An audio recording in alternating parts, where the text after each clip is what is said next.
Varushka continued, now that our contacts have translated the Alexander Codex, and we are mobilizing our secret weapon, the Mongol cavalry, united and riding under the standard of their Grand Lama, we will unleash the Golden Horde on India. The meeting adjourns. All the staff officers exit except General Rubinov. He stands facing General Varushka with a worried expression. I know you have the Tsar's approval, Excellency, but this is a very dangerous thing you are doing. These Mongols are not our friends. They have rebelled twice since we conquered them. Fortunately, you haven't given them artillery. It's the only thing in this world that they are afraid of. Varushka puts an arm around his subordinate's shoulder and speaks confidentially. Don't worry, Yuri. The Mongols are ignorant, superstitious fools, and they will follow the dream of their former glory. Half of them will freeze to death in the mountains, and the rest of them will have to eat their horses to survive. The British will hunt them down like dogs and kill them. But by then our Russian army will be through the Khyber Pass, and we do have artillery. Once again, the focus is on the great mirror, going through the glass and into the now darkened chamber behind the wall. Agwan Dorjiev is still sitting there on his throne. He takes his mask off. We see his face for the first time, lit from one of the candles shining up from below. He is the archetype of a Mongolian Khan. High cheekbones, slanted eyes, thin lips, between a mustache and a spade beard. His head is shaved, and the blue wolf tattoo surrounds the braided scalp lock. His hands trace a serpentine mudra as he softly recites an ancient Mongolian poem. And Genghis Khan said, know how to make the people proud, and their pride will make them stupid, and then you will master them. Truly clever was Genghis Khan. Dorjiev's point of view through the glass takes us back into the war room. The guards at the door admit a very worried university professor with a metal lockbox chained to his wrist. General, I'm afraid we have a problem. What now? You told me you had it translated. Oh, we do. Everything is quite legible. The professor unlocks the box with shaking hands and takes out a sheaf of papers. But half a page here on Folio 7 translates into gibberish. That is precisely where Alexander's scribe gives the directions to the pass. General Varushka grabs him by the collar. You miserable idiot! Why did you tell me that you had it translated when you didn't? I've issued mobilization orders. They cannot be recalled. We are going to war, and we don't even know where we're going. We gave it to a graduate student for a first draft, and he didn't realize that part of it was in cipher. We've been trying to break the code, but we have someone who can break the code. Now get out. General Varushka shouts toward the outer office. Sergei! The effeminate ballet dancer who lured Lana into the White Doves, now in a Russian army uniform, enters the war room. He smiles. Yes, my general. Here, make a copy of this and have it sent to our agent in India. At once, my general. Back at the Maharaja's dinner party, Lana Varushka asks Alan Vaughan, how far is it to Safdar Khan's fortress in the hills, in the clouds? 3 days' march, if we do not encounter problems. Well, what sort of problems might we encounter? The Maharaja answers her. The area is called the Pamir Gap. It is a no-man's land where Afghanistan, India, Russia, and China all come together. A 50-mile-wide, 100-mile-long stretch of unexplored territory where there are no flags, no laws, and no one you can trust, least of all Emir Safdar Khan. with whom I try to maintain cordial relations. Is he the rightful sovereign, she asks. Well, he strangled his mother, beheaded his father, and threw his 2 elder brothers off the precipice. So he is the rightful sovereign, Baba Hazur Singh explains. Professor Hodgkins glances at his watch. If we are able to make it up the trail to Bunji by sundown tomorrow, we'd better get an early start in the morning. The Maharaja nods in agreement. Breakfast will be served at dawn, and now, if you will excuse me, I need to write your letters of introduction to my good friend and neighbor, Emir Shaftar Khan. In his dimly lit apartment, Alan Vaughan has stripped down to his breeches and his turban. He unrolls his prayer rug. Dumping his gun belt on the bed, he spreads the rug on the floor for evening prayer. He goes down on his knees, but then he hears the strains of sitar music and the beat of drums coming from outside. Curiosity overcomes him. He gets up and goes out on the balcony to investigate. Directly across from his apartment is a soft light from the open French windows of Lana Varushka's suite. Vaughan can see the blindfolded musicians sitting against the far wall. Then Lana herself seems to float into view, moving on her toes, wearing only her ballet slippers. Vaughan savors a glance and then shakes his head with a snort. Looking up to heaven for forgiveness, he returns to his prayer rug, kneels down, and commences his evening devotional. Halfway through his prayers, the soft sitar music is interrupted by a shrill, piercing shriek. Vaughan springs up from the rug, grabs his gun belt, charges out to his balcony. He jumps to the ground, runs toward Lana's suite. He vaults her balcony rail. Lana meets him at the open doors, trying to cover herself with the mosquito netting hanging from the valance overhead. She is breathing heavily, still in trance. Are you all right? Vaughan asks. Well, I think so. I think I'm all right. Am I all right? Oh, you look just fine, Vaughan mutters, trying to disengage himself. Out in the garden, a peacock struts into view. The bird voices another piercing scream. Vaughan laughs at his mistake, but something else in the garden catches his eye. A bush is moving. He pulls away from Lana and runs in a crouch, following the shadow cast by the full moon. Vaughan catches up with the intruder as he tries to scale the garden wall. Vaughan drops his gun belt, seizes his ankles, and drags him off the wall. The man whirls in midair and lands on his feet, facing Vaughan. He is clad in leather armor and wears a demon mask. He takes a Chinese kung fu horse stance. Vaughan takes the ready stance, and the fight begins. The Mongol tries to connect with a series of quick jabs, which Vaughan weaves and ducks to avoid.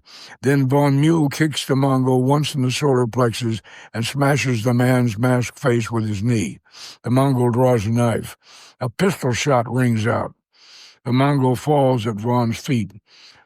Blood is at the corner of his mouth, and his eyes are starting to go out of focus. Vaughan turns about with a grim expression. Damn it all, Professor, I wanted him alive. Hodgkins pockets his revolver in his dressing gown. Well, he had a knife. Oh, I could have handled that. Well, let's see what he has on him, shall we? Hodgkins says. Lana Varushka, now in her dressing gown, comes up. I heard a shot. Hodgkins snaps at her. Get back to your room, Mrs. Varushka. We'll handle this. She quickly exits. Vaughan pulls off the dead man's helmet, revealing the wolf tattoo, then unstraps the Mongol's leather chest armor. A brass tube is hidden in the lining of his padded tunic. Vaughan uses the dead man's knife to cut open the cloth and pry open the tube. Vaughan pulls out a tightly rolled sheaf of papers. I'll take charge of that, Mr. Vaughan, the professor says. You're a long way from London, Professor.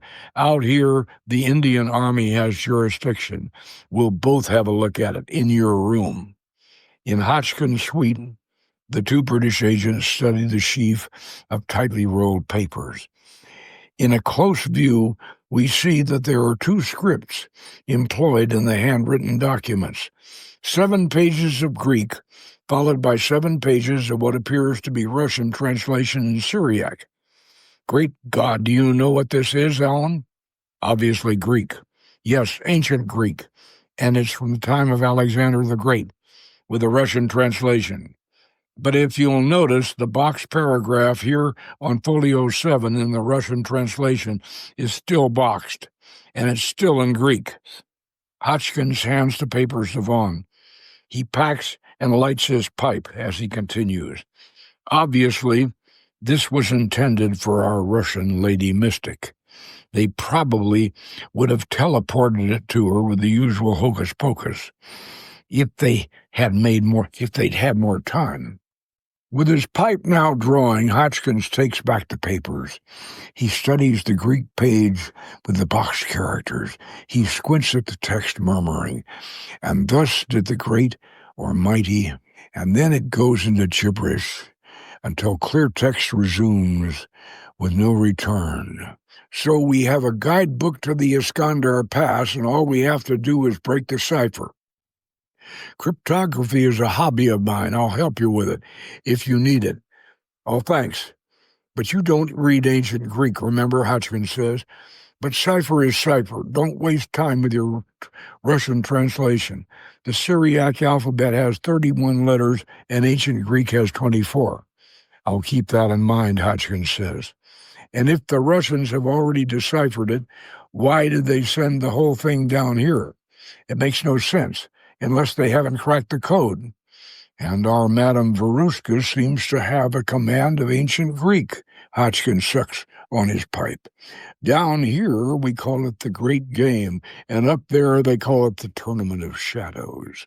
Right now, I would give 100 pounds sterling to be a fly on the wall in Moscow. In Moscow, in Petr Badmanov's apartment, the Buryat Mongol professor is playing chess with Agwan Dorjiev, who is not wearing his mask. We see Dorjiev's shaved head with scalp lock and the tattoo more clearly than before. The chessboard is nearly clear of pieces. They are in the endgame. Badmanov advances his queen. "Are you certain you want to make that move?" Dorjiev asks. Badmanov looks at his opponent and sees his own face staring back at him. He shakes his head like a wet dog. "Don't do that, Kampola."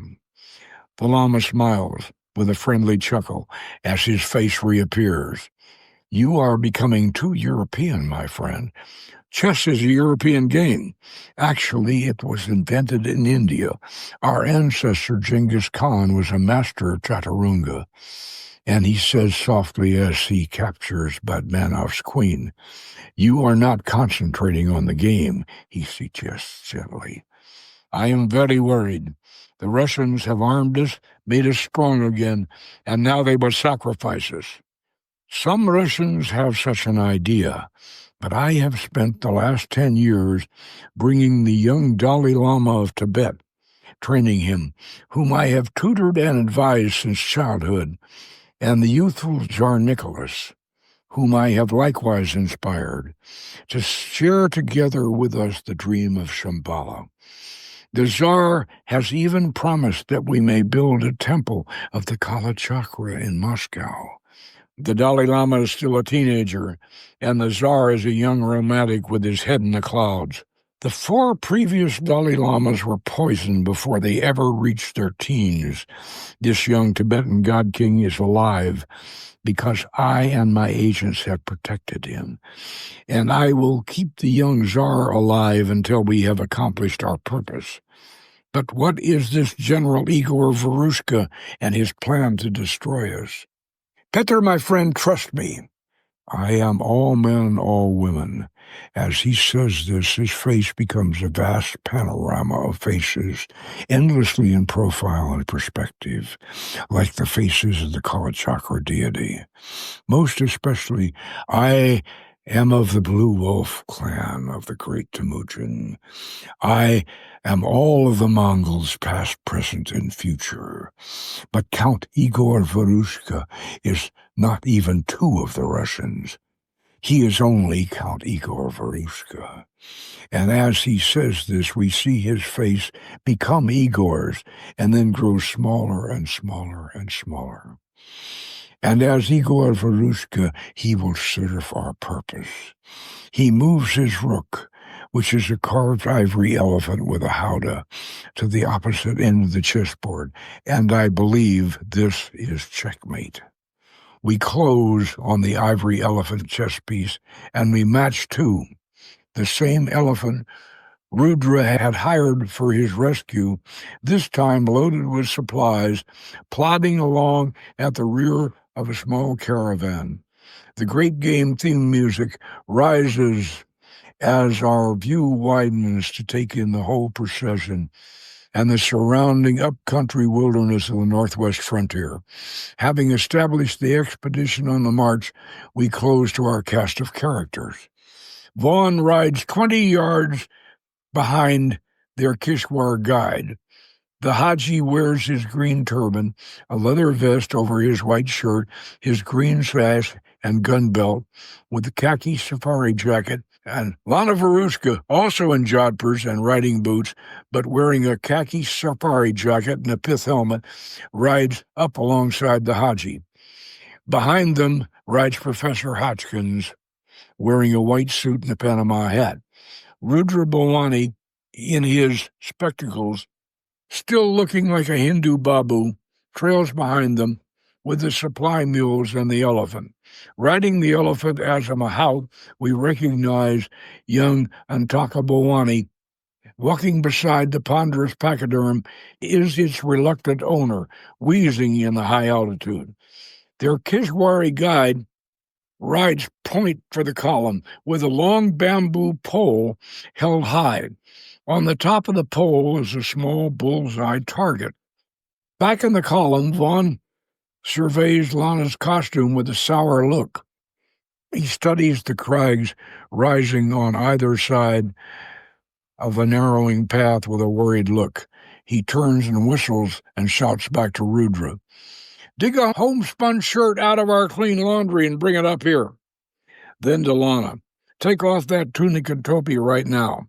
She is indignant. "I will not." "Do you want me to strip them off you right here? You're behaving like a lustful barbarian. You are supposed to be a spiritual master, and I don't want to be a dead one. From up there," he points to the crest of the ridgeline, "you look very much like a British officer. And the flintlock rifles of these tribesmen are as deadly accurate at 700 yards. "Why didn't you say so?" she says, quickly unbuttoning her jacket and removing her helmet.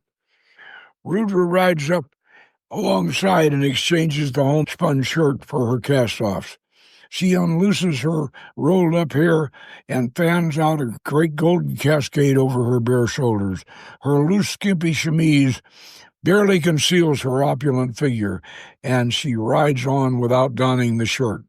"What's the matter with the shirt? It's clean," Vaughan asks. "Oh, nothing," Lana says. "I want them to recognize that I'm a woman from 700 yards. Along with banditry, they are also slave raiders, so if I were a woman, I wouldn't tempt them. But suit yourself." She raises her chin imperiously, lifting her chest provocatively.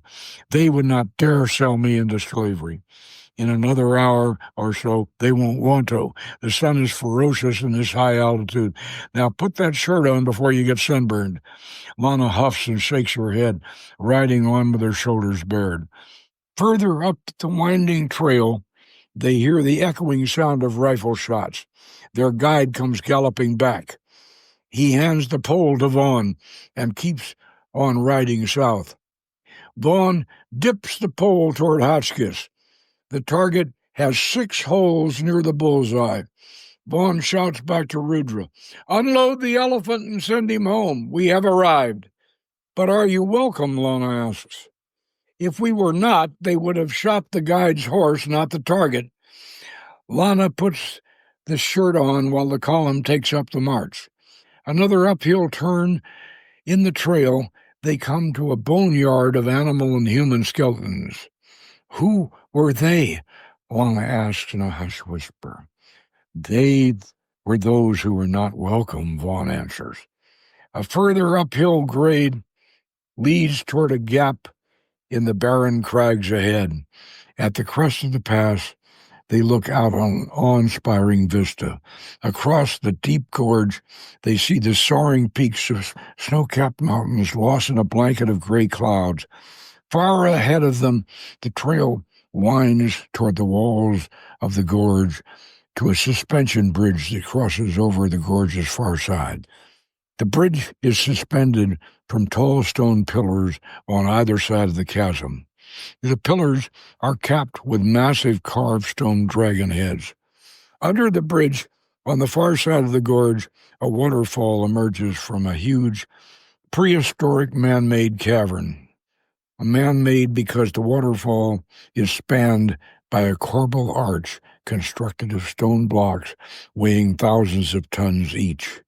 On top of this megalithic foundation, on a huge rock plate that forms the lintel, the more recent, apparently medieval Fortress of the Clouds rides into the gray mist.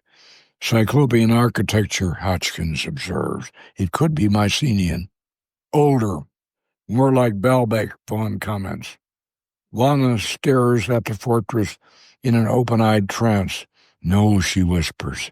I've been here before, when it was Atlantean. In any case, the foundation was here before Alexander's time, Hodgkins asked. Let's get across the bridge before Safdar Khan changes his mind, Vaughan says. At the suspension bridge, near side of the abutment, Vaughan turns to the group, which now consists of Lana, Professor, Hodgkins, Rudra, Antaka, and their horses, and 4 mules loaded with supplies. If they start shooting at us while we're out on the bridge, keep moving. They won't hit us unless they want to. The little caravan starts across the ancient swaying plank structure. Halfway across, they see puffs of smoke up on the fortress ramparts. Lana and Hodgkins instinctively duck as the bullets whine overhead. They hear the echo of rifle shots and laughter. They keep moving as more shots are fired and more laughter is heard from the ramparts. They are almost across when one of the mules is hit by a stray bullet. The animal bucks, the bridge lisps precariously. Rudra and Antaka struggle to steady the wounded animal. I told you to go back with the elephant, Rudra growls at his son. Help me get the pack off. We can't hold the mule, his son shouts. Still trying to loose the girth hitch, Antaka falls off the bridge with the mule. Rudra whips his weighted black ramal, casting it downward. His son grabs the deadly, thuggy-branded strangling cord, and Rudra pulls him up to safety. Father and son embrace. That's the first time my ramal ever saved a life, and you saved the bringer of death, my father. That is why I named you Antaka. Mother Kali would never forgive me if I did not save her bringer of death. Both younger and elder thug embrace in tearful laughter. Their laughter is matched and excelled by the tribesmen up on the ramparts of the fortress. When the laughter subsides, Vaughan shouts up at them, "You fools, tell your master that mule you shot carried the rich gifts from his friend, the Maharaja of Kishwar." The faces peering down quickly disappear.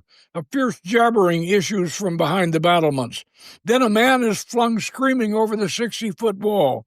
He lands with a sickening crunch and lies twitching in the dust in front of the hooves of Vaughan's horse. Lana is horrified. "What kind of people are these?" she whispers. "Poor, hungry, frightened people. Now keep moving," he mutters. The great wooden doors of the fortress swing open, and a group of armed tribesmen emerge. Their leader addresses the Hajji. "We hope you bring other gifts for our noble Emir. If not, you may return the way you came, and may Allah protect you," he says. He advances and grips the bridle of Vaughan's horse, extending his free hand toward the Hajji. Give me your pistols. So that your master will not be disappointed a second time, I will present these fine new weapons to the emir personally. As you wish, he says, looking at Lana. Whose woman is that? Mine, Vaughan says. I beg your pardon, Lana snaps. Vaughan growls at her out of the corner of his mouth. Around here you'd better be. Behind them, the tribesmen are searching through the luggage of the 3 remaining mules. They come across 3 cumbersome, battered and greasy stove with a long metal chimney pipe attached. A tribesman reaches for the knob to open the stove. Rudra stops him. No, you don't want to touch that. The Professor Saab is an unbeliever. He eats pork. He points at Antaka. This boy is the cook, and he is an untouchable. Antaka nods and licks his greasy fingers with an untouchable smirk and a giggle. The tribesman passes on the inspection with a disgusted look. The little caravan is led through the imposing Barbican and into the fortress. A short time later, leaving Rudra and Antaka to guard their supplies, Vaughan, Hodgkins, and Lana are ushered into the great hall of the fortress. The great hall is an immense, high-ceilinged chamber with an interior balcony and arcade. The floor is on 3 levels. With the first level, there is a great well shaft dropping down to the rushing river below. The second level is the main floor, and the upper level forms a dais on which the emir sits enthroned on a rich divan. Safdar Khan is an immense bloated caricature of a Turkish sultan. He is richly dressed in a brocaded vest, silk shirts, pantaloons, and Chinese boots. A cloth of gold sash and a turban complete his outfit. Jewels sparkle from the many gold rings on his fat fingers. There is a tray of sweetmeats and a decanter beside him. The sheiks and the guards around him are all lean, hollow-eyed, hawkish tribesmen, shabbily dressed in rough homespun. Safdar Khan munches on a pastry, licking his lips before speaking. The famous Professor Hodgkins of Oxford University and Hajji Mahmoud, Army Intelligence Department. Whichever you prefer, Excellency, Vaughan replies calmly. Hodgkins is indignant. Your Excellency, I had no idea. I thought he was a Persian scholar, a doctor of philosophy. Here I have letters from your friend, the Maharaja. Hodgkins steps forward with the envelopes, but 2 tribesmen quickly block his advance. They take the letters and pass them back to Safdar Khan. He places them on the side table, unopened. Lana gives Vaughan a dirty look. Is this true? She says sotto voce. It might be better for us if he thinks so, Vaughan said under his breath. I've had enough of this game of yours, she snaps. Don't forget, the river flows uphill. You have your secrets too, my darling. I beg your pardon, she says lowly. And you can only be the Russian mystic prophetess, Madame Varushka. Safdar Khan laughs. The mysteries of the universe, the battle of the sexes, and the great game. Seldom have I been so entertained. Then his mood suddenly changes and he gives Vaughan a hard look. I'll have those pistols now, if you please. Vaughan notices that 3 of the guards have moved in beside him. His eyes dart around the chamber, obviously estimating their chances in a gunfight. He unbuckles his gun belt and hands it to the guard, who delivers it to the emir. Safdar Khan unholsters one of the automatics and inspects it closely. Mauser, model of 1986. 7.65 millimeter 10-shot magazine, semi-automatic, long-range, high-velocity. Thank you, Captain Vaughan. Now you and your party may freshen up. Later you will join me at dinner. In the private chamber allocated to them as husband and wife, Lana strips down to her skimpy chemise. She begins to rub her bare arms and shoulders with lotion as she continues to argue with Vaughan. You lied to me. You lied to the Maharaja. I believed you. I believed you were a Sufi, a Muslim, a Freemason, a yoga master, and you were nothing but a British spy. And you are a Russian spy. So where does that leave us? I'm not a Russian spy. I fled Russia. I can never go back. Oh, that's a good story. But what about those letters from your secret master in Tibet? We caught the boy up in the attic, dropping them down to you. They came from a Buddhist temple, and you seem to attract Russian Mongols like a magnet. Now, who is your secret master? She breaks into tears. I can't tell you, but I'm not a Russian spy. He grabs her by the shoulders. For what it's worth, I am a Muslim and a Sufi and a Freemason, and I have mastered certain yogas. I am also a British serving officer. Your Russians have been planning and preparing to invade India for the past 20 years.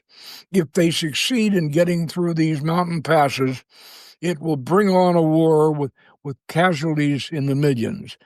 And then millions more, men and women and children, will die from famine and disease. It will be a catastrophe on a global scale. We are not the aggressors. We want to keep this from happening. Do you understand that? Yes, I don't want war. They are not my Russians. I am not a Russian spy. Well, then, who is your secret master, Lana? She bursts into tears and tries to embrace him. I can't tell you, but he's not the enemy. Please believe me. He takes her in his arms. I'd like to believe you, he said reluctantly. Through the coarse weave of the tapestry, hidden eyes peer out at them from the darkness. Lana turns in Vaughan's arms and presents her back to him. I did get a bit of sunburn today, she says, snuffling in the wake of her tears. Would you rub this lotion on my back, please? She says in a soft voice, holding up the bottle of lotion. Vaughan obliges, gently rubbing the lotion into her shoulders. Lana sighs, crosses her arms, and pulls down the lacy straps of her chemise. The bodice falls from her waist. She raises her arms high, reaches back, and lifts her hair, leaning back against him. Behind the tapestry, the hidden voyeur is treated to a spectacular frontal view of the blonde Russian Amazon. His eyes widen as we hear his low, lusty sigh.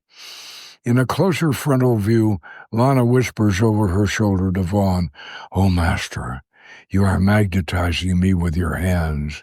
Magnetic, electric, magnetic, electric. Magnetic," Vaughan mutters. Electric, Vaughan murmurs. The gong sounds. We'd better get ready for dinner, the master grunts in a somewhat strained voice. Dinner in the great hall of the fortress is a study in contrast. The raised head table is a foot higher than the floor and laden with rich delicacies. On the highest cushion sits Safdar Khan. Below him are Hotchkiss, Vaughan, and Lana Varushka, and behind them squat the lean and shabby sheiks of his bandit horde, eating from small common bowl of rice laden with a few traces of meat and vegetables. Everybody eats with their fingers. I know that your viceroy is concerned that I am in contact with my Russian neighbors to the north, the emir confides to Vaughan. I'll be quite forthcoming. The Russians have offered me a secret agreement and a subsidy. Did you accept it? Vaughan asks. Well, in a manner of speaking, you might say I did. I didn't want to offend them, but because it is a secret agreement, I'm not prohibited from making another secret agreement with the British Raj for a somewhat more substantial subsidy, which would, of course, ensure my loyalty. Your secret loyalty. How much are the Russians paying you? Oh, a mere pittance, 10,000 rubles a year. You could do better than that. We'll take it under advisement, Vaughan says. I don't believe the Queen Empress can be blackmailed, Hotchkiss says. I thought you weren't political, Professor, Vaughan says. He gives the obligatory after-dinner belch. At least I'm British. Sometimes I wonder about you. He tries to belch and fails. He says, let's discuss this matter privately after dinner. I'm sure Madame Varushka can do without our company for a short while. Don't hurry. I'm going to take a bath, she informs them. In Hotchkiss's chamber of the huge fortress, we see the two British agents check on the walls, floor, and ceiling for spy holes. Following this, Hotchkiss spreads out the Greek and Russian copies of the Alexander Codex on a table map. I'm afraid I do need your help with this. I simply can't figure it out. I've tried every technique I know, and it still comes out gibberish. Vaughan studies the box paragraph of Greek letters. We see a folio in a closer view as his off-screen voice says, I think I know what this is. You see these dots here? Every seventh character we have a dot, and they are exactly the same width apart. So it's a skytail, standard Greek military cipher from 500 BC. Or didn't they teach you in history of cryptography at Queen Anne's Gate? I know what Spartan skytail is, and it's a strip of parchment wrapped around a stick. And Alexander's scribe didn't have a stick, so he did the next best thing. He measured out equal increments and used a series of dots. Now try the first letter after every dot. Hotchkiss takes the folio and reads, Alpha Lambda Epsilon Chi Alpha Nu, Deltalon Epsilon Rho, Alexander. By God, I think we've got it. Hotchkiss says. He turns toward the archway opening out on the balcony. Come on, we'll use Soft Archon's telescope. The balcony overlooks the gorge to the north and the great glacier that fills the chasm between soaring peaks that rise over 20,000 feet on either side. Vaughan focuses the tripod-mounted telescope while Hotchkiss continues to decipher the cryptic passage in the manuscript. From a cave under the eagle's head, we crossed over the white wall before the sun was highest. Those who follow must know the time and beware of the rainbow. There's the eagle's head, Vaughan says, as he brings the strikingly similar rock formation on the eastern flank of the pass into focus. The cave must be right below it, at the edge of the glacier, and it's 1,000 yards over to the other side, and the only level track is an overhanging ice bridge. So, I might take a team of mountain climbers across, but not an army. Hotchkiss looks through the telescope. Alexander did, he said. Yes, but he was Alexander. An army of the son of Alexander could also cross over, Hotchkiss said smugly. That was a long time ago, Professor. I was referring to the son of Tsar Alexander, General Varushka. He calls back over his shoulder. From the open portal behind them, 2 Russian army officers emerge, accompanied by 2 Cossacks with rifles. General Varushka levels his revolver at Vaughan, while his aide-de-camp, Captain Sergei Jashevsky, pats Vaughan down. Hotchkiss stands by with a self-satisfied look. There's a word for people like you, Percy, Vaughan growls. It's Percival, the Grail Knight, remember? And now I've found the Holy Grail, Alan, and you helped me find it. You violated your oath. An oath to the British Empire, those pompous buffoons with their contempt for ancient knowledge and wisdom. Tsar Nicholas is sponsoring a Kala Chakra temple in Moscow. He is the king of Shambhala, anointed by the master of the world himself. You mean the king of fear? Only to those who don't understand. You took an oath not to betray a brother Mason. Oh, Alan, my boy, don't give me that Masonic twaddle.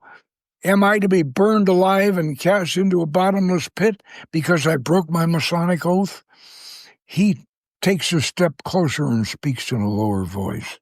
Your Masonic mumbo-jumbo and your Sufi poetry are nothing compared to what the master of the world could offer you. Immortality, Alan. Join with us and you can share it. Immortality without decency and honor. You can have it, Percy. Hodgkin steps back. And I shall. Enough of this, General Varushka snaps. Tie Captain Vaughan's hands behind his back.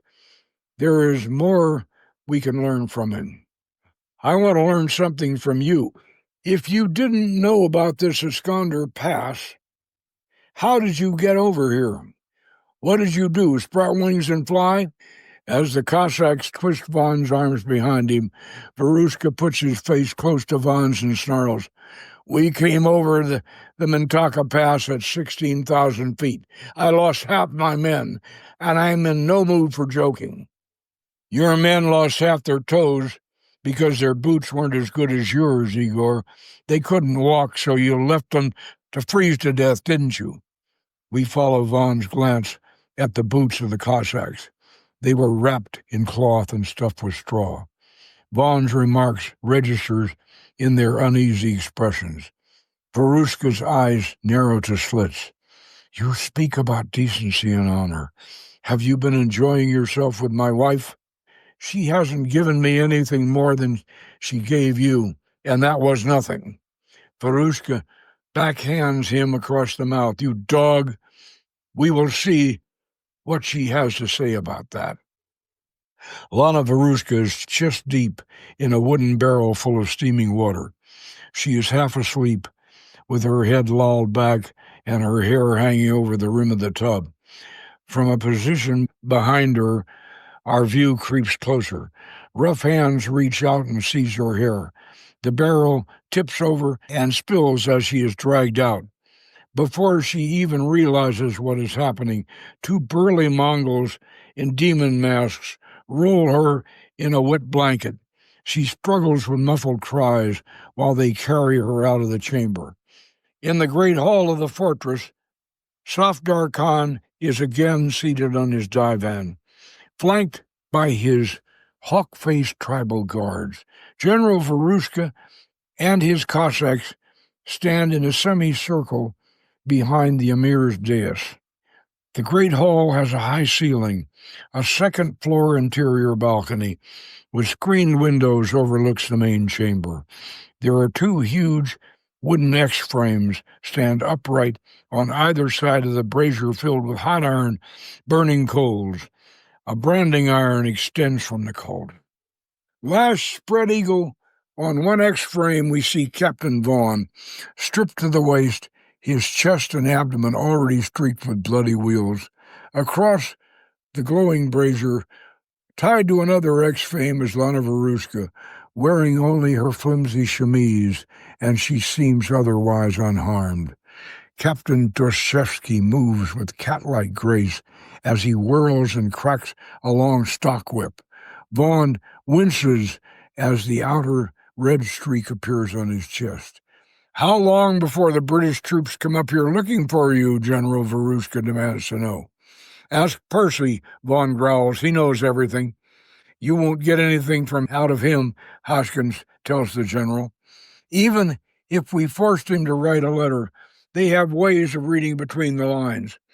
I'll write the letter to the Viceroy. I'll say that Vaughan died in an accidental fall and that I'm carrying on in Her Majesty's name.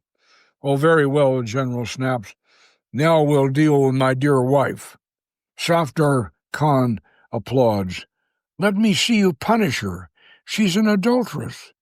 Sergei smiles angelically. I would, Your Highness, but alas, she enjoys it too much. I will demonstrate. He whirls the whip across his head, snakes it out, and snaps it on her shoulder, cutting the strap of her chemise and leaving a red mark on her flesh. She gasps and moans in a mix of pain and ecstatic release. Is the branding iron hot enough, Sergei? Igor asks. Sergei lifts it out of the brazier. In a close view, we see the tip cherry red, glowing dove of the wings spread wide. Sergei spits on the tip. It sizzles. Yes, my general, he answers. Good. He marches up to where Lana hangs crucified. From behind her X-frame, we see him reach up toward her. We hear a ripping sound. He steps back with her tattered chemise crumpled in her hand. Now, my dear wife, I will offer you a choice. You can fulfill your sacred marriage obligations to me, or you can honor your vow to God and receive the Great Seal. The choice is yours. We see Lana's agonizing reaction in close-up. Her lips tremble. She murmurs incoherently. Tears stream down her cheeks. Sergei smiles and stokes the iron into the coals to make it hotter. General Igor's eyes glitter with savage anticipation. Which is it to be? Lana seems about to speak. Answer me, Igor demands. A gong sounds. The eyes turn to the great hall's entrance. The King of Fear, Agwan Dorjiev, enters, followed by a squad of masked Mongol troops with bayonets fixed. Dorjiev wears his golden mask, a hooded robe in the color of dried blood, and a flowing cape of orange yellow. Safdar Khan is wide-eyed. He bows and makes a prayerful tent of his fingers. General Igor is frustrated. You're interrupting, he starts to say. Dorjiev holds up his right hand with a forefinger extended. Be silent, he intones hypnotically. He holds up 2 fingers of his left hand. Do not speak. He holds up 3 fingers of his right hand. Say nothing. Finally, he brings the forefinger of his left hand to his lips. The Russian general is not paralyzed, but he seems unable to speak. Dorjiev comes closer to General Varushka. Now I will give you a choice. You may enjoy the privileges of your marriage, or you may fulfill your dream of conquest. But I do not believe that you can have both. General Igor recovers from his temporary trance. She'd rather have that branding iron, he snarls. He turning to Dostoevsky. Go ahead, Sergei. Give her your great seal. With a fanatic leer, the Skopsky priest takes up the hot iron and advances on Lana. We see a strange expression of fearful anticipation on her face. Dorjiev holds up a finger. Stop, he commands Sergei. You heathen devil, the great seal is the will of God, Sergei cries. Dorjiev points a finger toward him. The will of God is the seal of silence. He slowly draws back his hand to touch his finger to his lips. As he does so, Sergei, caught in the Lama's mesmerism, draws the hot iron back and cauterizes his own lips, whirling in a hideous, sizzling ballet of self-torture. With eyes bulging and with a muffled cry behind his horribly sealed lips, he runs toward the great well shaft of the lower level. He leaps into the dark mouth, leading to the cataract below. The Lama turns back to the general. I can give you this woman. She will come to your marriage bed with all the passion you could wish for. But it will be only for tonight and tomorrow. The 3rd day will be the summer solstice. You may come with me now, and we will cross the ice bridge that will bring the Golden Horde down upon India. Or you can tarry here and enjoy your connubial pleasures. That woman despises me. Oh, does she now? Dorjiev smiles as he removes his mask. His face seems strangely out of focus as he moves to where Lana is tied. With a few silent gestures, he commands the tribesman to release her. He raises his hand in a quick gesture. A shimmering white gown appears in his grasp as if from nowhere. Your wedding dress, he says, as he offers it to her. She dresses herself without taking her eyes off his face. He holds up one finger. You married Count Varushka to save your father's life. He speaks. His face changes into her father's. But now your father agonizes in hell because your debt is still not paid. He holds up 2 fingers. You swore a sacred vow to honor your husband and be his wife, even as your mother. His face changes into her mother's. Was a wife to your father. He holds up 3 fingers. You have put on the white gown of marriage, and you will now fulfill your vow with all the affection your husband desires from you. Yes, master, she whispers. She smiles shyly at General Igor. They move toward each other. Igor is perplexed, amazed. Lana gazes at him with a promise of love sparkling in her eyes. They take hands and stare at each other. Still hanging on his X-frame, Vaughan shouts, "Lana, snap out of it! You've been hypnotized!" Dorjiev turns toward Vaughan. "Look at my face," he commands. From Vaughan's point of view, we see the Lama's face change into Vaughan's. Vaughan takes a few deep breaths, rolls his eyes up, and says, "Then look at my face." From Dorjiev's point of view, we see Vaughan's face turn into Dorjiev's. The Lama voices a hearty laugh. "You have knowledge, but do you have wisdom?" he asks. "Only a fool declares himself to be wise," Vaughan retorts. "Well said. We will meet again, Hajji. I'm certain of that. But now I must leave." To the Varushkas. "Do you come with me, or do you stay, General?" "I'll follow you later. Our invasion has waited for 20 years. It can wait a day or 2 longer.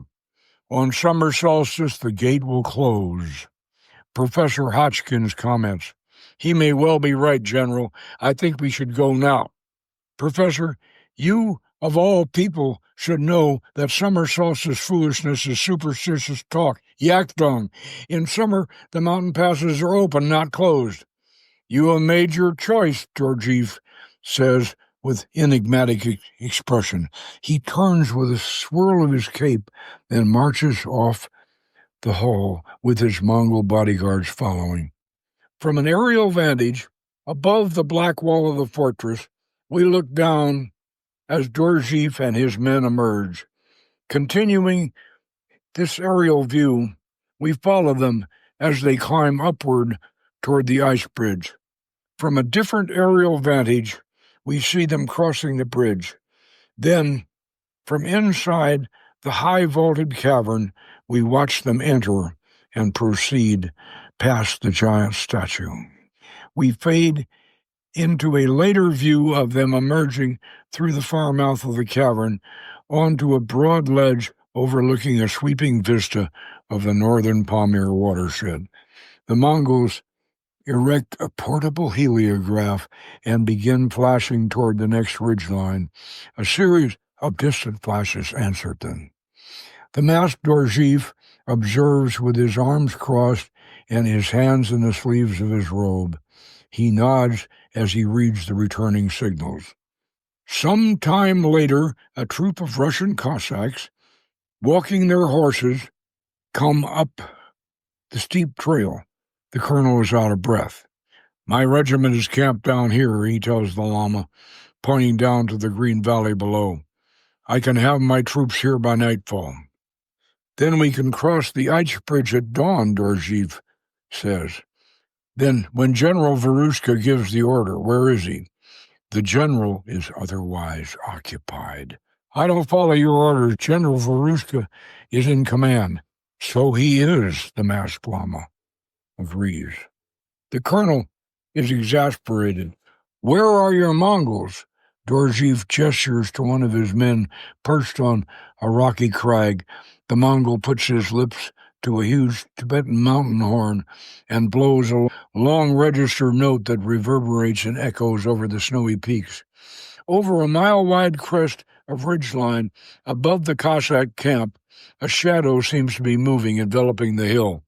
The colonel raises his binoculars and brings them into focus. His binocular sweeps through the hillside, showing thousands upon thousands of Mongol horsemen descending into the valley. The colonel inadvertently crosses himself. "My God, what have we sown the wind? And you shall reap the whirlwind," Dorjiev answers. Back in the hall of the fortress of the clouds, darkness has fallen in the ruddy torchlight. We see Vaughan hanging on his X-frame, apparently asleep. The chamber is guarded by 2 armed but sleepy tribesmen, one on each entrance. In Safdar Khan's own richly appointed private chamber, on a large round bed, Igor Varushka is making enthusiastic love to his very willing and responsive wife. As the love-making session becomes more intense, we view the action from Safdar Khan's point of view as he views from behind a threadbare tapestry. The weavework provides a partial veil for what otherwise might be too explicit, interposed with close-ups of Igor and Lana and Safdar Khan in various states of rapture. Back in the great hall, one of the guards hears a soft, girlish giggle from the dark hallway. He looks in and glimpses a young girlish face. He ducks back into the hallway. A braided, weighted black cord whips around his neck, and he's dragged silently into the black darkness. The other guard, suspicious, crosses the floor and enters the dark portal with his rifle ready.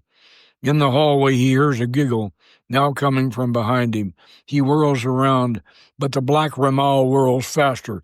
He drops the rifle, and he gasps his last breath as Rudra Bhawani squats behind him, administering the thuggy coup de grace. But Rudra falls over backward because he has the heavy, cumbersome cook stove strapped to his back. Antaka leaps to his feet. "You're getting old, Father. Do you want me to pack the stove for a while?" "No. I'll pack the stove. You do the cooking. But the next gift to the goddess is yours, if you think you are ready to serve the Dark Mother," Rudra says. Antaka pulls the tail of his green-braided Ramal out of his sash. "I am ready, my father." They hurry to Vaughan and release him, giving him one of the guard's rifles. "What took you so long?" Vaughan asks. "That poison candy they took from us is slow-acting at high altitude. We'll make a note of that next time. Now, where can we hide out?" Antaka answers enthusiastically. "I sneaked out of the kitchen before the poison took effect, and I went exploring. This place is honeycombed with secret passages. Follow me."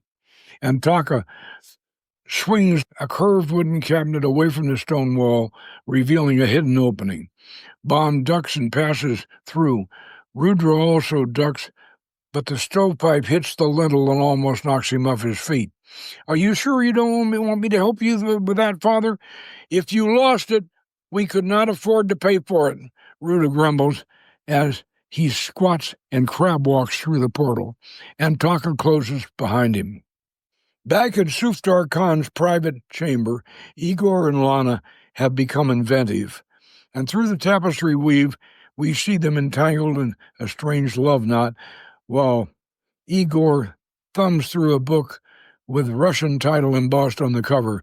We see the English translation on the screen, Kama Sutra, while music reminiscent of Ravel's Bolero raises in volume and tempo. Behind the tapestry, Safdar Khan seems to be making his voyeuristic experience interactive. There is a sharp knock on the door. "Who is it?" Igor shouts, still posting in the saddle. "Hutchkins. Vaughan's escaped." "Well, find him and shoot him. I'd better send that letter down to the Viceroy." "Will you do that? And give me a report tomorrow morning, not too early." The great hall is filled with tribesmen in a state of uproar. The bodies of the strangled guards have been found. 2 corpses are laid out on the floor, surrounded by a tribesman. A sheik is kneeling by the bodies. He uncovers their throats. "Thuggee!" he cries, eyes widening in fearful alarm. "Thuggee!" the tribesmen repeat, looking at each other, wondering who among them might be thugs in disguise. Hotchkins breaks through the circle and addresses the sheik. "Have one of your best men take this letter down to the army. Post at Kishwar as quickly as possible." The sheik stands up and fixes Hotchkins with a fierce look and says nothing. The professor is exasperated. If we don't get this letter down to Kishwar, we'll have British troops up here in 2 days. Now get your best man and tell him to take 2 horses and ride hard. The sheik snatches the letter out of Hodgkin's hand and cries out, Ali! We see Ali riding, 1 horse at a gallop and another horse racing along behind as he speeds down the twisting mountain trail. We see Ali race through the outskirts of Kishwar village toward a British frontier post. He waves Hotchkiss's letter and argues with the guard while he is admitted to the orderly room. He hands the letter to the officer of the day, young Lieutenant Jensen, who is about to open the envelope when Major McAnders appears. I'll take that, Jensen, McAnders says, and no entry on this in your report. Very good, Sir, Jensen replies, and handing McAnders the envelope. I'm off to headquarters. You can reach me there by wire if necessary. Carry on.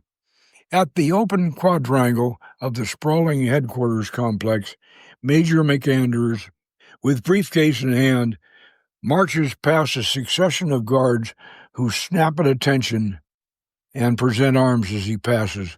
He mounts a flight of stairs and finally reaches the inner sanctum, the district commander's office. The guards open the doors for him. He snaps to attention and salutes General Roberts in uniform and the Viceroy in a white linen suit. At ease, Fergus. How are you and the pundits doing? The general asks. McAnders replies, No, Your Excellency, this is from Dr. Hodgkins, he says, passing the letter to the Viceroy, who opens the envelope and studies the contents. I don't like this, but might play it to our advantage, he says, half to himself. He passes it to General Roberts. The general reads it and nods knowingly to the Viceroy. Vaughan is your man, Fergus. What do you think? The general asks. If Vaughan is dead, it wasn't by accident, McAnders offers. The Viceroy nods. He gives McAnders a knowing look. Concerning Professor Hodgkins, Major, I know that you know what we suspect, but London does not know. He holds up the letter and asks, No, sir. Good. Then we didn't receive it. He tucks it inside his coat. We'll cable London and tell them that the professor and his party have gone missing. No contact from over a fortnight. He turns to the general. Under such circumstances, what would you do, Bobby? I'd send a patrol up there, I should think. How large a patrol, the Viceroy asks. Large enough to discourage an ambush. A regiment at least. Is that a patrol? I believe a reconnaissance in force would be the proper terminology. Are you sure a regiment would be sufficient force? The Viceroy asks. I suppose a brigade with artillery would be better, but then some of the other people would feel left out. We can't have that. I suppose you could muster the Gurkhas, the Sikhs, and the Highlanders, and don't forget the Lancers. We shouldn't really offend any of our lads, now should we? We'll also need engineers. Safdar Khan may burn that bridge. The Viceroy nods in agreement. He breaks out the whiskey, opens a humidor, and hands out the cigars.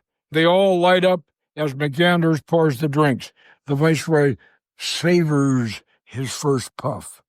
We're finally going to plug that hole in our northern wall and put that bandit Safdar Khan out of business. And our socialist philosopher, Professor Higgins, will be so glad to see you and all your lads, Bobby. In London, we see the Times on the street with a banner headline, Oxford Professor Lost in Palmyres, Troops to Gunza. Through the outer portico of the cantonment in Kishwar, an infantry regiment of British Highlanders marches 4 abreast to the rattle of drums and the skirl of bagpipes. They are followed by a Sikh infantry regiment with 7 batteries of horse-drawn artillery, then a squadron of mounted lancers, and finally the Gurkhas, the engineers, and the mule-laden supply trains. From a balcony of his palace, the Maharaja watches the long column march north toward the mountains.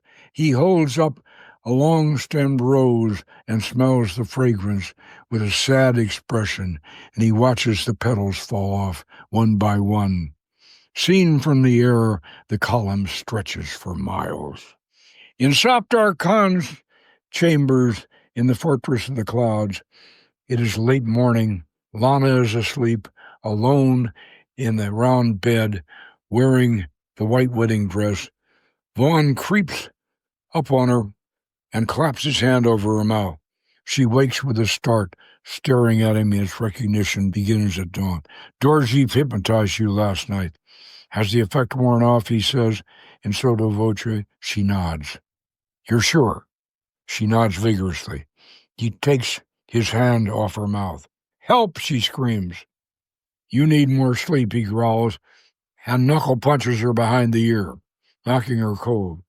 He throws her over his shoulder and takes a quick exit through the opening. Through the tapestry as General Varushka and his Cossacks charge into the room, followed by Softar Khan and Professor Hotchkiss. The Russians tear the room apart, looking for Vaughan and Lana. Softar Khan reluctantly reveals the secret door. General Igor gives him a hard look. Now I know where all that heavy breathing came from last night. The Emir shrugs and looks toward the ceiling. Igor points to the hidden entrance. After you, you fools. He is about to follow his men when Professor Hotchkiss grabs the sleeve of his tunic. Let them find her. We have to go. We have to go now. Not until I find my wife. That British swine's kidnapped her. But the ice! Oh, fuck the ice, Varushka growls. Together, on the ledge overlooking a vast underground valley through which the subterranean river flows toward the waterfall, we find Vaughan, Lon, Antaka, and his father, still with the cumbersome stove strapped to his back. Lana is recovering consciousness. What have you done with my husband? She asks. She suddenly starts to shout. Vaughan claps his hand over her mouth. He turns to the Boanis. Dorjeev said his spell would last for a night and a day. We'll have to keep her bound and gagged till sundown. Antaka quickly binds her ankles and ties her wrists behind her back, while Vaughan continues to muffle her cries with his hand. He lifts his palm. She gets off a short cry before Rudra stuffs the gag in her mouth. Lana continues to struggle helplessly as they carry her back into the niche in the Cyclopean stonework. Let's hog-tie her. It's uncomfortable, but I don't want her crawling out of here, Vaughan says. They tie her wrists and ankles together. Now here's my plan, Vaughan says. In the secret passage, General Varushka, Softar Khan, and their men have come to the bottom of the medieval fortress's foundation. Ahead of them looms the dark, yawning entrance to a downward-sloping tunnel shaft between the giant stones of the original Atlantean construction. Where does that lead? General Igor asks the Emir. I don't know. That part of the fortress was built by the Jinn in the age of the giants before Noah and the Great Flood. We never go down there, the wide-eyed Emir replies. Varushka summons a Cossack. Take a torch and go down there, the Cossack obeys. We watch the torch grow dimmer as he walks into the descending tunnel. Varushka calls to him. Where does it lead? It's sloping downward. I see no light ahead. I hear a waterfall, the Cossack shouts back. But then he voices a scream and fades away into the deadly silence. Well, if Vaughan didn't go that way, where did he go? The general growls. Vaughan and the thugs are climbing up a narrow vertical shaft of ancient masonry, using handholds carved in the rock. Rudra's stove scrapes and rattles against the side walls. Finally, Rudra gets stuck. Father, you're too fat. Unbuckle your harness. Take off the stove. Antaka offers. Rudra shakes his head. He does some quick pranayama, flattens his stomach, continuing to climb with his eyes crossed, looking at the tip of his nose. Back at the entrance to the antediluvian underworld, Hotchkiss once again tries to reason with the general. I'll stay here and find Lana for you, but you have to go, and you have to go now, General, or the gate will be closed, Hotchkiss says. It's too late in the day. I'm not crossing that ice bridge after dark. I'll go tomorrow. You may get across tomorrow, but it will be too late for the troops to cross over the next day. You must go now. Varushka looks toward them and shakes his head. That bastard has my wife, Varushka snarls. If he so much as touches her, in her dark niche in the rocks, Lana has finally given up struggling and is lying quietly in her awkward fetal position. But then someone begins to untie her from behind. She squirrels to aid the unseen helper. New hope flickers in her eyes. Finally, she is free. She pulls the gag from her mouth as she turns to face her rescue. Oh my God, she squeaks, and shrinks back into the niche. Sergei Dostoevsky murmurs. He makes an sound behind his gruesomely sealed lips. He holds up a glittering knife in his hand. Over the vast sweep of the Pamir Range, the sun is setting. Looking back at the fortress from an aerial vantage, we see long, dark shadows starting to envelop the ancient structure. Inside the great hall, Colonel Varushka is supervising a rope descent into the well shaft. A team of Cossacks are belaying a sergeant sitting in an improvised boatsman's chair at the end of the line. Down in the grotto below, the last fading light of day, the suspended soldier sees Lana struggling with Sergei. I see her, the sergeant shouts. She's trying to fight him off. He's got a knife. Lower a rifle down to him, Varushka commands. In the grotto, Lana is in a trance state. Sergei has tears in his eyes. He mumbles meekly, pleadingly. She stops struggling. She is still in her trance. Oh, yes, she declares, my vow, my sacred vow. She sits back against the rock wall and slowly pulls her skirt up to her waist. He kneels between her knees and holds the knife, closing his eyes in prayer. She is spattered with blood and brains. The rifle shot echoes in the vast chamber. I got him, the sergeant shouts. Lana is shocked out of her trance. Darkness is descending. Up in the great hall, General Varushka has a hunter's gleam in his eye. He calls down to the sergeant and Noel. We give you more rope. Could you swing across the river and reach her? No, my general, the shaft where we lost Boris, we can rope down from there. Are you sure it connects down to there? Yes, I can see Boris at the bottom. Varushka shouts down into her well. Lana, my darling, we're coming to rescue you. The luminous blood ball of the sun dies behind the fanged crags of the mountains, plummeting the world into a dark abyss of night. Down in the grotto, General Igor, Hotchkiss, and the Cossacks, holding torches, come upon Lana, spattered with blood and facing them in a defiant stance. Igor steps toward her and reaches out to embrace her. She steps back. Don't touch me, she snaps. But darling, don't darling me, you beast, I despise you. General Igor balls his fists and clenches his teeth. Dorjeev, that devil. Merlin once did something very similar, Hotchkiss observes. The general turns on his heel. Wake me before dawn. At least I will conquer India. Hotchkiss gives him a critical look. If tomorrow is a cloudy day, he mutters. Late the next morning, out on the fortress balcony, Professor Hotchkiss has the telescope trained on the ice bridge. In his telescope view, we see the general and his Cossacks a third of the way across the 1,000 yards of shimmering icicle-bearded whiteness.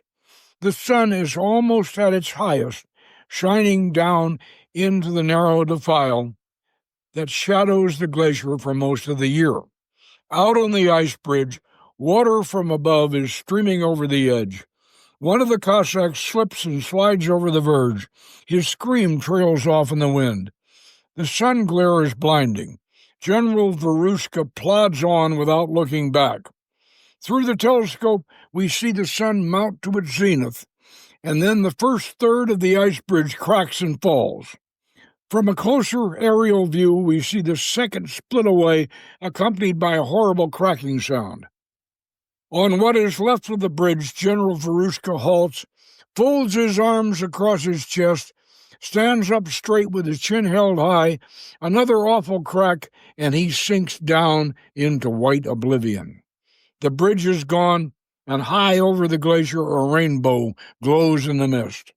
Perchy Hoskins looks up from the telescope and shakes his head. He looks in the other direction. Down the gorge toward Kishwar, a distant flash catches his eye. He shifts the tripod and aims the telescope at the twisting mountain trail leading up to the fortress. "Oh, no, not this too," he sputters. In his telescope, we see what looks like an endless double line of tiny, khaki-colored toy soldiers marching up the slope of a mammoth sandhill in a giant children's sandbox. In a sudden, close view, we see the Highlanders now marching in column of twos, with rifles slung, drums rattling loudly and bagpipes skirling fiercely, bluebonnets over the border. In close-up, Hodgkin's expression is a mix of anger and confusion. A familiar voice behind him says, "Your pompous fools are coming to get you, Percy." Hodgkins turns to face Alan Vaughan, who aims a rifle at him. "I suppose you're going to place me under arrest." "In the name of the Queen Empress," Vaughan asked me. "What if I arrest you in the name of the Emperor of the Emir of Gunzam?" "I think we have you outgunned, Percy." "Not at the moment." Behind Vaughan, Safdar Khan's voice says, "Drop the rifle, please, Captain Vaughan, or I will be forced to shoot you." Vaughan complies. Two tribesmen seize him and pinion his arms. Safdar Khan thrusts one of Vaughan's Mausers into his sash and moves to the telescope. He squints at the British Indian troops approaching, and then confronts Hoskins. "Do you have any ideas on how to get us out of this mess that you've gotten us into, Professor?" Hoskins has recovered his aplomb. "As a matter of fact, I do. Take Vaughan and the Varushka woman down to your throne room. Put them on your divan as if they had taken control of your little country, and then shoot them both with one of Vaughan's pistols. Make it appear to be a lover's suicide pact, like Antony and Cleopatra. And while you are taking care of that, I will go down the hill and tell my British friends what sort of shenanigans have been going on up here, and you might even get a bigger subsidy than you were asking for." Safdar Khan is relieved. "Good plan. Go quickly. I'll take care of everything here." "You won't get away with this, either of you," Vaughan mutters. "Oh, my romantic, mystical friend," Hodgkins says. "The supreme irony and the ultimate metaphor behind all this is that evil usually does triumph, in one way or another." Outside of Safdar Khan's harem, a fat eunuch is leaning against the wall, eating a pudding with his fingers. Antaka's green ramal whips around the eunuch's neck. Antaka grins with pleasure as he expertly tightens the cord, and the fat man's face starts to swell like a balloon. Rudra steps in and hits the eunuch in the head with a blackjack. "Father, you said the next offering was mine," Antaka complains as the eunuch sinks to the floor unconscious. "You were enjoying it too much. No sacred sugar for that one," his father snaps. "Why can't I enjoy it?" "Let the goddess enjoy it. If you enjoy it, it's bad karma." "Are you my father or my guru?" "Both," Rudra snaps. They enter the harem. A gaggle of women and girls huddle on the cushions in a corner. They seem afraid and friendly at the same time. Wide-eyed and smiling, Antaka moves toward them, smiling rakishly, while Rudra, still carrying the stove, checks out the rest of the chamber, noting the row of shuttered windows along one wall. In the great hall, the tribesmen are dragging Vaughan and Lana toward the divan, while Safdar Khan looks on. Outside the fortress, Hotchkins is walking briskly toward the bridge, where a group of tribesmen are gathered. He pushes his way through the small crowd. "Out of my way," he barks. "No, no, you cannot cross. Very dangerous," they shout. But he breaks through and starts across the planks. From the mouths of the stone dragons atop the abutment pillars, flaming crude oil gushes forth, spattering the professor with black burning patches of fire. He runs for his life, but ahead of him he sees that the dragons are faced toward him, and they too are spouting burning oil. In slow motion, we see him slip on the planks in the center of the bridge and become engulfed in a sea of flame. Superimposed, we see a younger Percival Hotchkins kneeling at a Masonic altar with his hands on the Bible, while he repeats the oath of obligation, never to betray a brother Master Mason into the hands of his enemies under penalty of being burned alive. The bridge breaks in two, and Hotchkins' flaming body falls into the chasm as his superimposed image intones, and cast into a bottomless pit to be forever lost and forgotten. Inside the great hall, Safdar Khan draws Vaughan's Mauser pistol and hands it to one of his men. "Shoot him first," he commands, "then the woman." Vaughan, restrained by the tribesman, fixes his selected executioner with a penetrating look and says, "Now wait just a minute. Your brave emir knows that British troops will be here in less than an hour. He wants you to be guilty. He wants you to dangle from a gibbet down in Kishwar. If your brave noble emir wants us dead, make him do his own killing." The tribesmen, including the man with Vaughan's gun, look at the emir with questioning stares. Safdar Khan grabs Vaughan's gun from the tribesman's hand. "Let us see if you die as bravely as you talk." He mounts the dais and aims the pistol at arm's length toward Vaughan's forehead. Vaughan remains still. He stares calmly at Safdar Khan with a thin smile. The emir is breathing hard. His lips are wide. Sweat beads his brow. "I'll accept your surrender, and it will make things better for you and for your people," Vaughan accepts slowly. "Now tell them to release us. Give me back my gun. I'll accept your surrender, and it'll make things go better for you and for your people," Vaughan says slowly.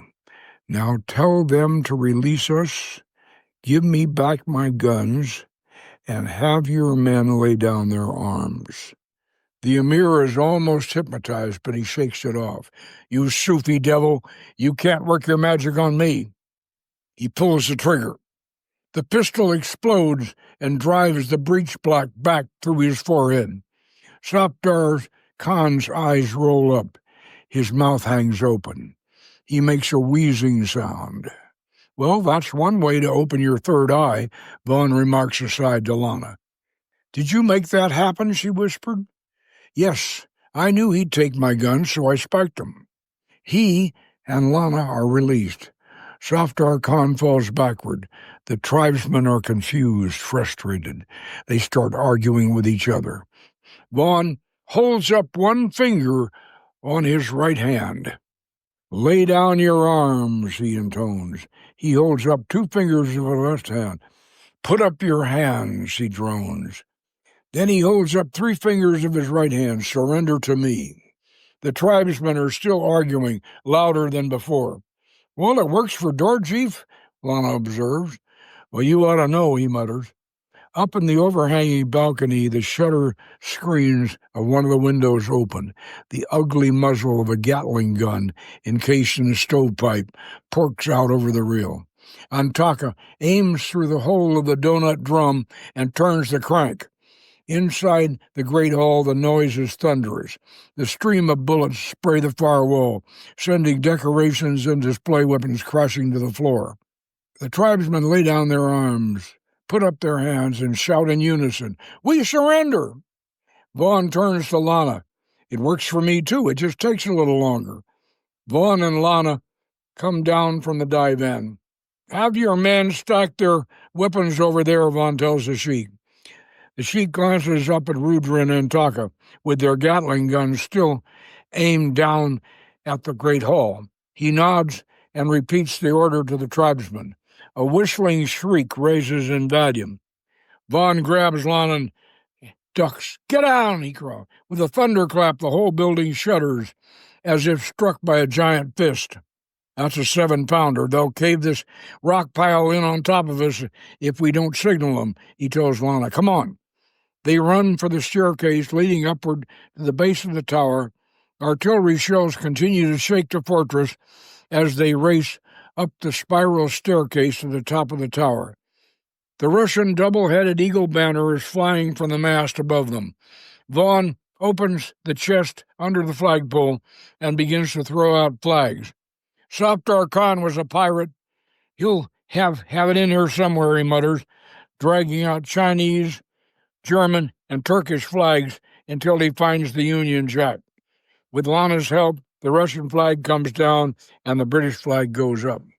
We see the Union Jack snapping proudly in the wind as the stirring strains of Rule Britannia are heard.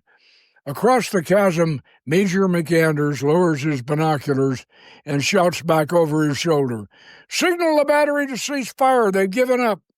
On the other side of the Palmyr watershed, down in the green valley below the Iskandar Pass, Agwan Dorjiev sits on horseback. He is unmasked, but now dressed in the magnificent parade armor of his ancestor Genghis Khan. He addresses the massed ranks of the Golden Horde. "It is told that our great ancestor Genghis Khan once agreed to fight for the Tatars, if the great Tatar Khan would arm and make strong the Golden Horde. The Tatar Khan believed that the Mongols would fight his battles for him, and thus shed their blood for his glory and not theirs, and so it was that the Golden Horde was united and made strong. And Genghis Khan had only to wait until the Tatar Khan's Mongolian wife plunged a dagger into his heart. And thus Genghis Khan and the Golden Horde were free to fight their own battles in their own time and for their own glory. Truly clever was our Genghis Khan." The Mongols raise their rifles in unison. A thunderous roar of triumph issues from 1,000 throats. "Now let us go home, for it is our home, and it shall always be." The horde wheels about and begins the long march back to Mongolia. Back in the fortress, Vaughan, Lana, and the thugs are together at the abutment pillars, looking over at the British troops who are gathered on the other side of the 80-foot-wide chasm. McAnders has a megaphone. "The engineers are coming up with the portable spans. We'll shoot some lines over to you. You can tie them off." "Righto," Vaughan calls back. "Where's Hotchkiss?" McAnders shouts. "He's dead. He was a Russian agent." "Well, we knew that. Well, why didn't you tell me?" "You didn't need to know," McAnders shouts. Vaughan mutters after himself, "Rules of the game." In the banquet room of the Maharaja's palace in Kishmar, dinner is over. Baba Hazur Singh, Alan Vaughan, and Lana Varushka linger over dessert as the Hajji concludes his account of their great adventure. And so, the only mystery remaining is the true identity of Lana's secret master. And at this point, I am no longer certain that it was Agwan Dorjiev. "Please, Alan, I'm oath-bound not to reveal his identity," Lana reminds him. The Maharaja smiles at her and in her direction. "Sister Lana, I believe we may now consider the Hajji to be a member of our great white brotherhood." "Well, I don't have my 33rd degree yet," Vaughan says. If General Albert Pike were still with us, I could have arranged that, the Maharaja says. But in our jurisdiction, we may consider the degree conferred. And as a brother of that degree, I may inform you that I am Sister Varushka's secret master. For political reasons, we thought it wiser to suggest that my letters were coming to her from Tibet. I hope this excuses our recourse to stage magic. Lana puts her hands over Vaughan's and gives him a loving look. I wish I'd known, Vaughan said, putting his other hand over hers. Until now, you didn't need to know, the Maharaja says. Rules of the game, he adds with a brotherly smile. A gong sounds, and Takabawani, in palace livery, enters and approaches the Hajji. He bows, takes off his sandal, and removes a message, which he hands to Captain Vaughan. The British agent opens the folded slip of paper. It is blank. He takes a lemon from a bowl of fruit, cuts it in half with a table knife, squeezes the juice onto the paper. A line of 5-letter word groups, all in cipher, appear as if by magic. Here we go again, Vaughan says. Our view shifts from a side table where an ancient Chaturanga chessboard is displayed. The board and pieces morph into a similar but infinitely larger chessboard in the clouds. With chess pieces which are very human in form, great human godlike figures reach out and manipulate the pieces as a narrator's voice reads an on-screen verse of poetry. 'Tis all a checkerboard of nights and days, where destiny with men for pieces plays, hither and thither moves and mates and slays, and one by one back in the closet lays. Omar Khayyam. The great game theme music rises, and we roll the end credits.